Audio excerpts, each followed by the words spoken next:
Welcome friends, मेरा नाम है यश रस्तोगी और आज हम चर्चा करेंगे इनकम टैक्स की कुछ बेसिक टर्मिनोलॉजी के ऊपर, जैसे कि फाइनेंशियल ईयर क्या होता है और असेसमेंट ईयर क्या होता है। तो चलिए शुरू करते हैं।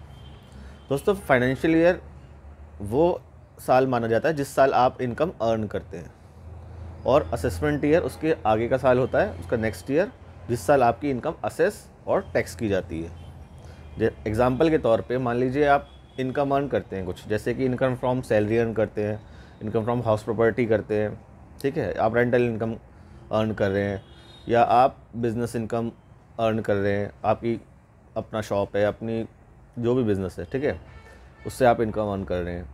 और जैसे कि मान लीजिए कैपिटल गेन, जैसे मान लीजिए आपने कुछ शेयर्स खरीदे बेचे हैं, ठीक है, तो उससे आपको इनकम हुई है।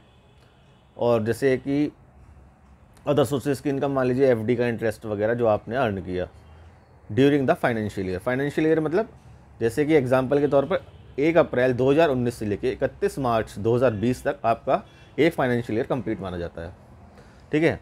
तो अब इसी साल में आपने जो भी हेड के अंदर इनकम अर्न की है, ये जो क्लासिफिकेशन मैंने आपको बताया अभी 5 तरह का, आपने जो भी इनकम इनमें अर्न की है वो इस साल की इनकम आपकी मानी जाएगी, ठीक है।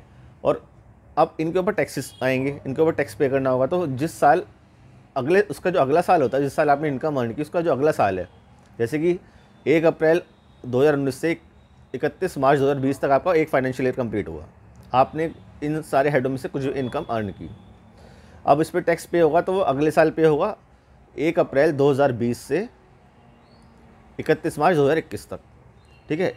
इस दौरान हम आपका टैक्स जो है असेस होगा और टैक्स होगा उसके ऊपर, ठीक है। तो ये डिफरेंस है असेसमेंट ईयर और फाइनेंशियल ईयर के अंदर। अब जैसे कि मान लीजिए आपने एग्जांपल के तौर पे ले लेते हैं, आपने बिजनेस इनकम कोई अर्न की, ठीक है, आपकी शॉप है, आपने मान लीजिए 6 लाख रुपए अर्न किए, ठीक है। अब मान लीजिए डिडक्शंस लेने के बाद आपको साल का टैक्स आपका बनता है 15,000 रुपये, ठीक है। तो अब आप जो पे आप करोगे वो अगले साल जैसा असेसमेंट ईयर है उसके अंदर आप पे करोगे, ठीक है। कुछ टैक्स जो होता है गवर्नमेंट वो एडवांस में भी लेती है, जिसको एडवांस टैक्स कहलाते हैं, ठीक है। और इसी तरह से टीडीएस भी होता है, जो जैसे सैलरी पर कटता है, और भी एफडीज के इंटरेस्ट पे कटता है, बहुत चीज़ों पे कटता है। तो उसकी चर्चा हम बाद में करेंगे।